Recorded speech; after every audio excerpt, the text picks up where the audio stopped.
त्यामध्ये काही साखर आहे, परंतु याच्यात राजकीय पण मोठा काहीतरी हात असल्याशिवाय ते पैसे घेऊन करू शकत नाही. कारण गावाचा निकष लावला, गाव बघितलं तर बघितलं, डोळ्याने ते दिसतंय ना काय परिस्थिती. आज तालुक्यामध्ये सगळ्या याच्या विकासाच्या बाबतीत आणि गेले 10 वर्षापासून काम करतोय. काम करत असताना उमेदीचं या ठिकाणी कौतुक करावं हे थोडं आहे. त्या ठिकाणी जे खेडेगाव जे प्रवाहाच्या बाहेर गाव होतं,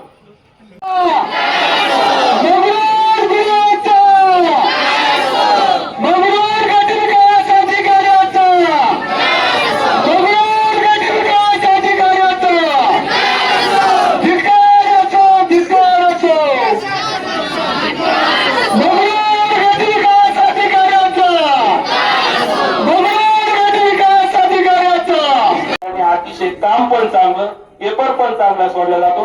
राज्यात त्या ठिकाणी 3 वेळेस बक्षीस घ्यायचं काम उमेदींनी केलेलं आहे. आता झालंय, नवीन आलंय महाराष्ट्र शासनाचा प्रोग्राम. याच्यात मुख्यमंत्री समृद्ध पंचायत राज अभियानामध्ये गेल्या वर्षापासून आदर्शगाव वाघोली अतिशय हरहरीनं सहभागी झाली होती. आणि जसं माझी वसुंधरा अभियान होतं, तसंच मुख्यमंत्री अभियानामध्ये पण आम्ही यशस्वीरित्या अतिशय मायक्रो नियोजन करून गावातल्या सगळ्या तळागाळातील कार्यकर्त्यांना, तरुणांना, वृद्धांना, महिलांना सोबत घेऊन आम्ही प्रत्येक निकषावरती काम करत होतो. परंतु मागच्या काही दिवसामध्ये तालुकास्तरीय कमिटी तालुक्यातलं त्या ठिकाणी सर्वे करण्यासाठी आली होती. बीड जिल्हा केज तालुक्यातील विठ्ठल नागरगोजे म्हणून त्या ठिकाणी त्या कमिटीमध्ये सदस्य होते. आणि त्यांच्यासोबत त्या दिवशी कमिटीमध्ये त्यांचे सहकारी म्हणून या तालुक्याचे BDO माननीय सोनल शहा मॅडम ह्या पण त्यांच्यासोबत त्यांच्या सहकारी म्हणून आल्या होत्या. तालुक्यामध्ये अतिशय चांगलं काम, उत्कृष्ट काम आम्ही करतोय हे आम्ही म्हणत नाही आहे. तालुक्यातला प्रत्येक नागरिक म्हणतोय, गावातला प्रत्येक नागरिक म्हणतोय, जिल्ह्यातला नागरिक म्हणतोय. आणि अशी असताना त्यांनी काही अर्थपूर्ण मागणी आमच्याकडे केली. आम्ही ती अर्थपूर्ण मागणी त्यांची मान्य केली नाही, म्हणून त्यांनी दुसऱ्या गावांना त्या ठिकाणी पुरस्कार दिला. आम्हीचा लढा हा पुरस्कारासाठी नाहीच आहे. मुळी आमचा लढा हा आत्मसन्मानाचा आहे. आमचा लढा हा आमच्या केलेल्या कामाच्या आणि कामाच्या निष्ठेचा आहे.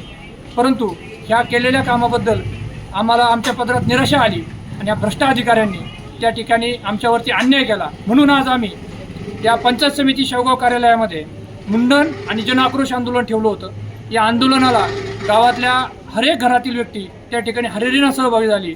आणि खऱ्या त्या ठिकाणी आज हे आंदोलन जरी निषेधाचं असलं, त्यामध्ये पण आनंदाची गोष्ट एक अशी आहे की तालुक्यातले जवळपास 10-15 गावातले लोकप्रतिनिधी, सरपंच, जबाबदार ग्रामस्थ या आंदोलनामध्ये पाठिंबा देण्यासाठी हजर राहिले.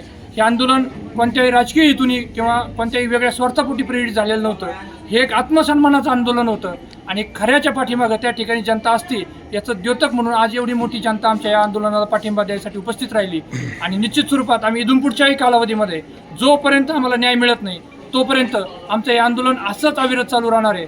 आणि त्या भ्रष्टाधिकाऱ्यांना आम्ही त्यांची जागा दाखवल्याशिवाय राहणार नाहीत. यानंतरही आम्हाला या पंचायत समितीतले काही गोडबंगाल आम्हाला येथीलच काही कर्मचाऱ्यांच्या माध्यमातून माहीत होतात.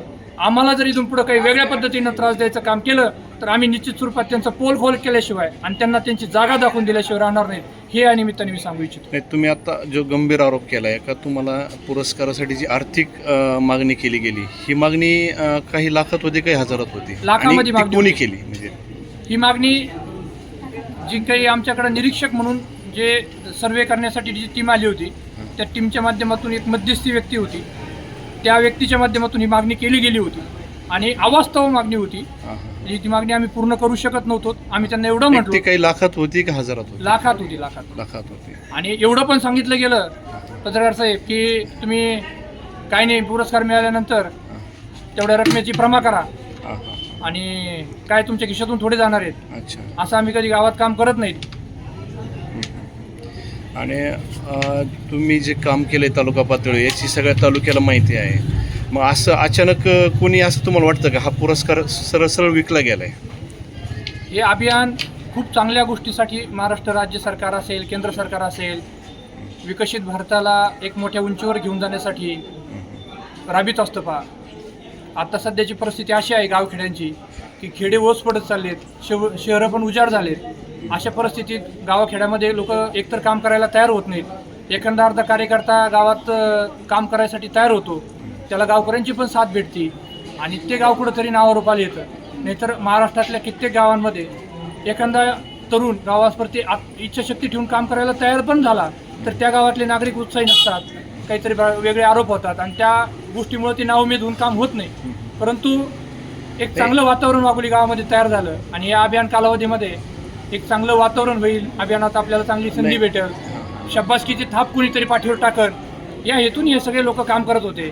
परंतु निश्चित स्वरूपात लोक चांगले आहेत, गाव चांगलं आहे, तालुक्यातली जनता चांगली आहे, परंतु भ्रष्ट प्रशासन या गोष्टीचा पाठीमागं खऱ्या अर्थाने आहे असं मला सांगा. नाही, मला म्हणायचं आहे हा पुरस्कार विकला गेलाय असं सरळ वाटतंय निश्चित का? स्वरूपात सगळ्या अभियानामध्ये ह्या अशा पद्धतीनंच काही पैशाची देवाणघेवाण होऊन पुरस्कार विकले जातात आणि काही म्हणजे आपल्याच तालुक्यात नाही तर आपल्या तालुक्यातून पण ज्या काही कमिट्या वेगवेगळ्या ठिकाणी गेल्या होत्या त्यांचं पण आत्मपरीक्षण करण्याची ही वेळ आलेली आहे.